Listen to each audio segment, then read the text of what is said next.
оцелеят, лайнерите трябва да привлекат друг тип пасажери. Как могат да намерят нов източник на приходи на ОТР? Разбира се, от това. За това обаче трябва луксозна плажа. През 1931 французите решават да построят най-луксозния планер в света. СС Нормандия. Те не искат да се дадат просто градове, а и организована на талантите на цялата крайна страна.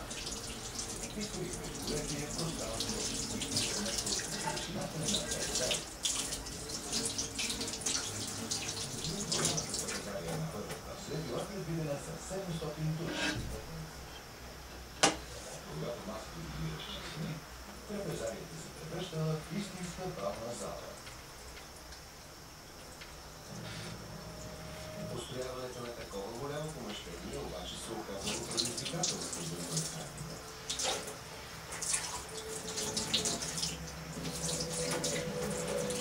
Традиционните кораби, тежките двигатели лежат ниско в корпуса на кораба за повече стабилност.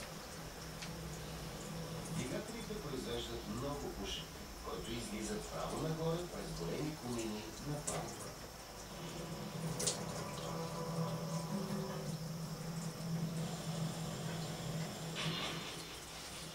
Комините обаче не оставят място за голяма бална зала в центъра на кораба. Проектантите биха могли да вдигнат двигателите на горните палуби. Но така горната част на кораба би станала тежка. Ако ги преместят в единия край на кораба, ще се освободи място. Но това също не е добра идея.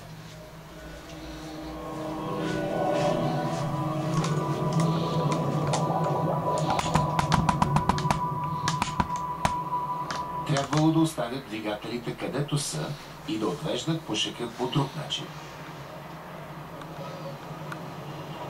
Решението е просто, но елегантно.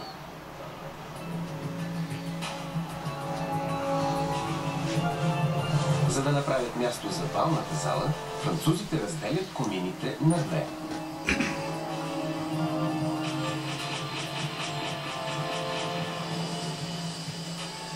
Така пушекът минава през отдушници в двата края на централната зала. Отдушниците се събирали над залата и излизали през комини.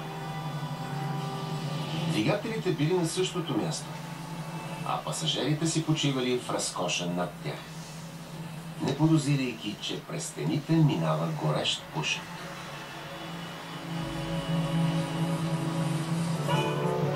За това време СС Нормандия е не само най-бързият кораб пресякал Атлантика, но и през 1935 година голямата бална зала е най-голямото помещение на кораб, строено някога.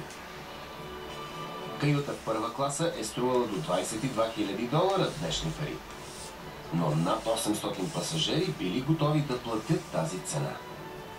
Това е печеливш нов пазар за луксозните лайнери.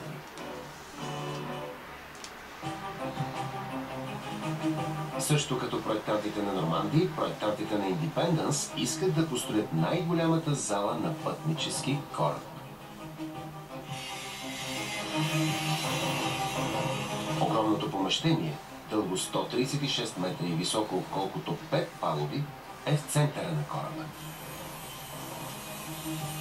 Наричат го кралската разкопка.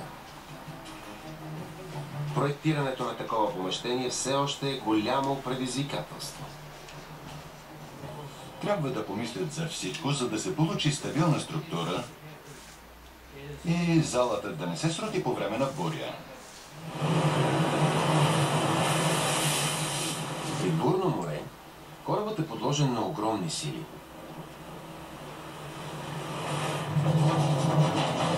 Ако в центъра му има голямо празно пространство, може да възникне проблем.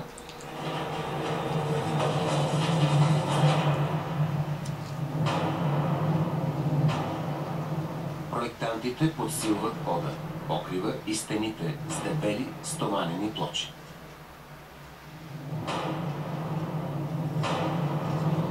После подсилват структурата с стоманени колони, високи 14 етажа. Така празното пространство в центъра на кораба вече не е проблем. Корабът е достатъчно здрав да издържи и на най-силните бури.